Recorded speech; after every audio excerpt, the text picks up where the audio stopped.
Olá, eu sou Eutímio Carvalho. Você está no canal Mistérios do Mundo. Obrigado por comentar e compartilhar nossos vídeos publicados todos os dias.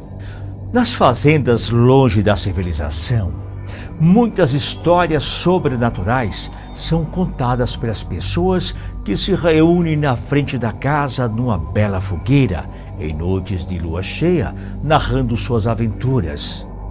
A história de hoje fala de um jovem rapaz que teve um encontro com um antigo vaqueiro que trabalhou na fazenda.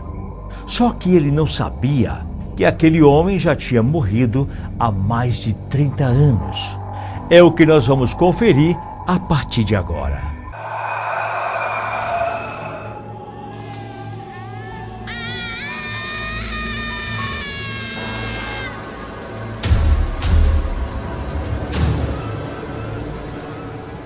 O que vou relatar aqui não foi vivenciado por mim e tenho até dúvidas se realmente aconteceu.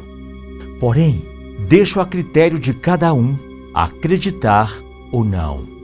No entanto, não deixa de ser uma história interessante que foi contada por um vaqueiro que trabalha em uma fazenda que eu tenho aqui no interior da Bahia. Meu nome é Danilo Borges, moro em Salvador. Mas há alguns anos atrás, eu comprei uma fazenda na região de Vitória da Conquista, em uma cidade chamada Itambé, onde tem uma pequena criação de vacas leiteiras.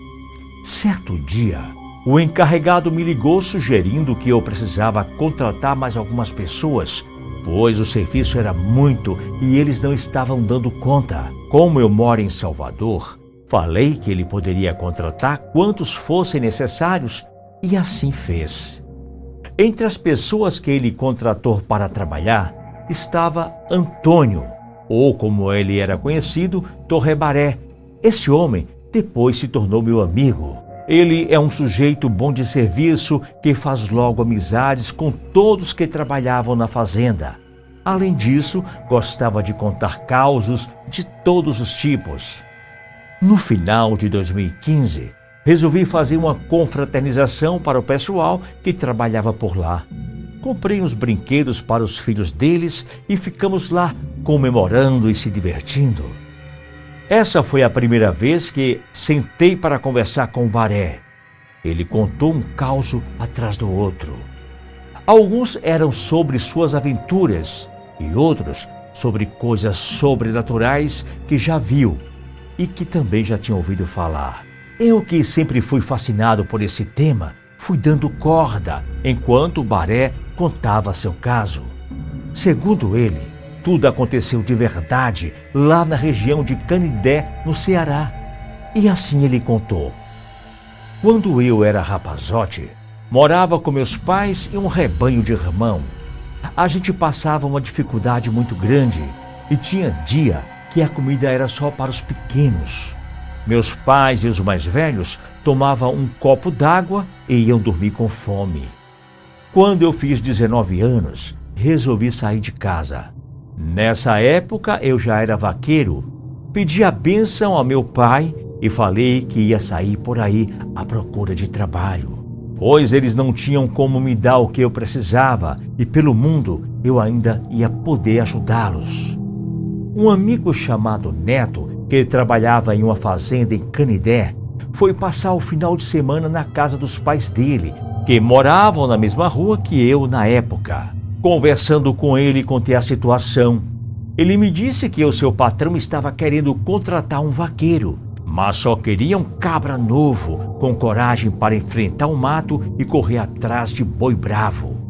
Então eu falei: fala para o dono da fazenda que já arrumou o vaqueiro. Como as cidades são vizinhas, na segunda-feira bem cedo, arrumei minha mochila e fui com meu amigo trabalhar nessa fazenda. O bom é que eu podia visitar meus pais de vez em quando. Por volta das 8 horas da manhã chegamos lá. Ele me apresentou ao dono, a gente acertou o salário e as condições do serviço.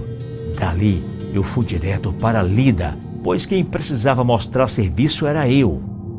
O dia foi passando e na primeira noite eu passei na casa desse amigo. No outro dia cedo, eu, o neto e Selma, que era a mulher dele, fomos limpar uma casa para eu ficar. Ele ainda me chamou para morar lá com a família, mas eu achei melhor não incomodar e também queria morar sozinho, já que era solteiro e se arrumasse alguma moça ali por perto, tinha onde namorar.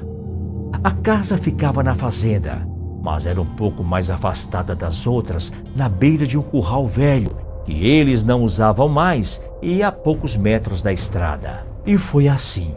A casa era boa, tinha energia, uma cisterna e uma bomba-sapo que jogava água para cima de uma caixa d'água que ficava em cima do banheiro. Para mim, que nunca tive nenhum bem material, aquilo era um luxo. A fazenda ficava a pouca distância do povoado e de vez em quando eu gostava de ir até lá, na boca da noite, para tomar uma pinga e também dar um dedo de prosa com os amigos. Nesse meio tempo, acabei arrumando um chamego. O meu sogro era gente boa, me tratava como filho e quando eu ia até lá, não me deixava mais ir embora e eu ficava até mais tarde. Certo dia, teve um forró lá no bar e a festa durou até a madrugada. Quando foi por volta das 2 da manhã, me despedi dos amigos e da namorada, peguei um cavalo e voltei para a fazenda. Quando eu estava andando despreocupado, escutei um galope. Olhei para trás e observei que vinha alguém montado no cavalo. O homem me acompanhou e a gente foi conversando enquanto seguia pela estrada. Como naquela noite não era de lua e estava escuro, não deu para ver direito a cara do homem. Mesmo assim, consegui enxergar que ele tinha um bigodão meio grisalho, usava jaleco e um chapéu típico de vaqueiro. Ele se apresentou como Eduardo Fonseca e falou que tinha uma fazenda que criava gado de corte. Eu não quis arrumar confusão, só que eu pensei que ele era um mentiroso, pois pelo jeito que andava vestido, estava mais para vaqueiro do que para fazendeiro. A gente foi conversando estrada dentro até chegar em frente da casa que eu dormia.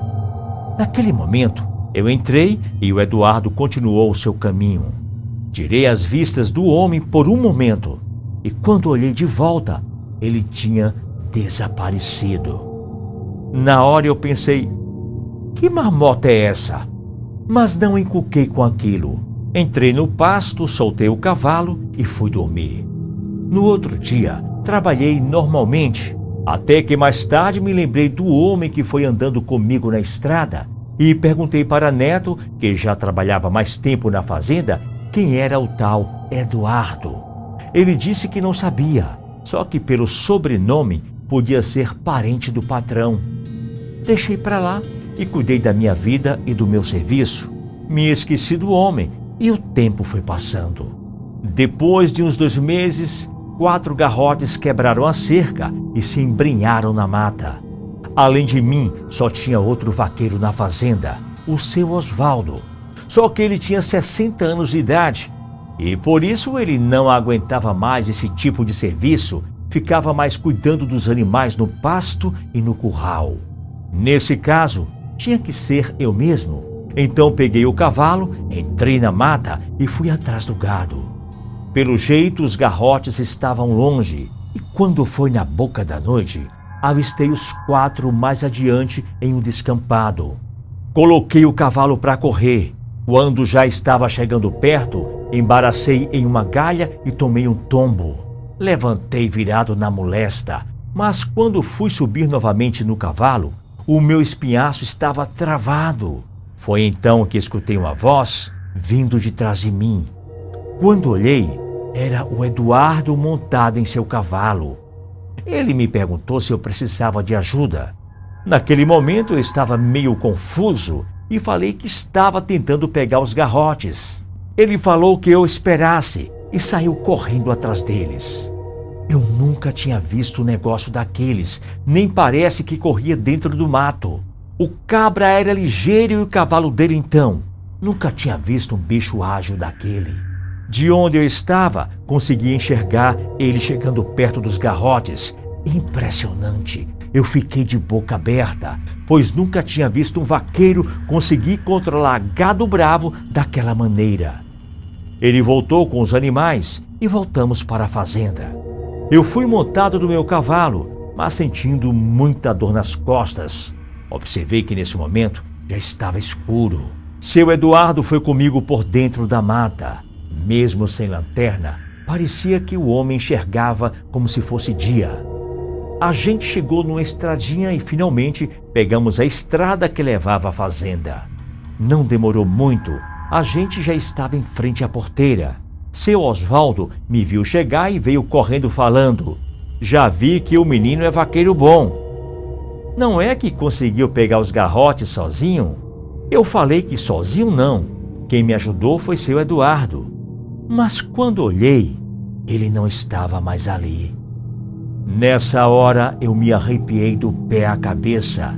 Seu Osvaldo me olhou bem e disse: "Que história é essa, Baré? Ficou doido de vez, foi?" Eu não sabia o que dizer. O patrão chegou e seu Osvaldo falou o que tinha acabado de contar. O patrão também ficou espantado e me chamou para eu ir na casa da sede. Desci do cavalo e fui andando a pé. Ele entrou e eu sentei na varanda. Depois seu Osvaldo também chegou.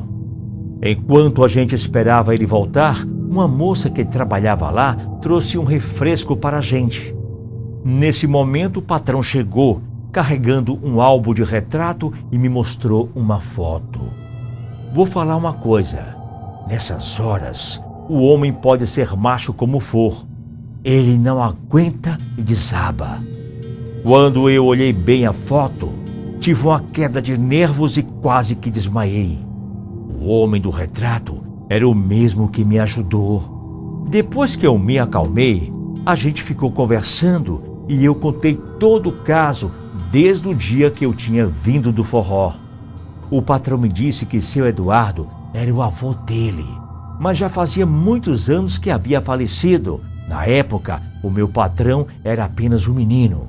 Seu Osvaldo, que já era bem mais velho que a gente, me deu um conselho, pois eu estava muito nervoso e com medo.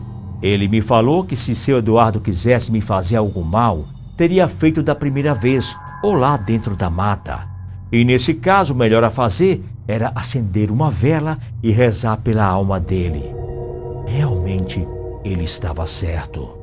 No outro dia, pedi ao patrão para a gente ir no cemitério em Canidé.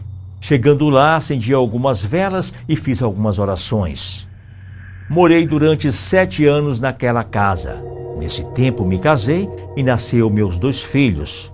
Mas não vi seu Eduardo nunca mais. Porém, muitas vezes, eu acordava com o barulho de galopes passando na estrada em frente à casa.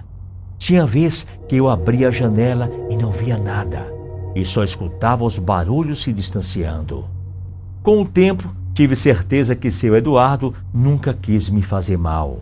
Essa foi uma das histórias que meu amigo e funcionário Antônio Baré me contou. Vai ter gente que acredita e outras não. Enfim, que cada um julgue segundo a sua crença. Um forte abraço e te espero aqui no próximo vídeo.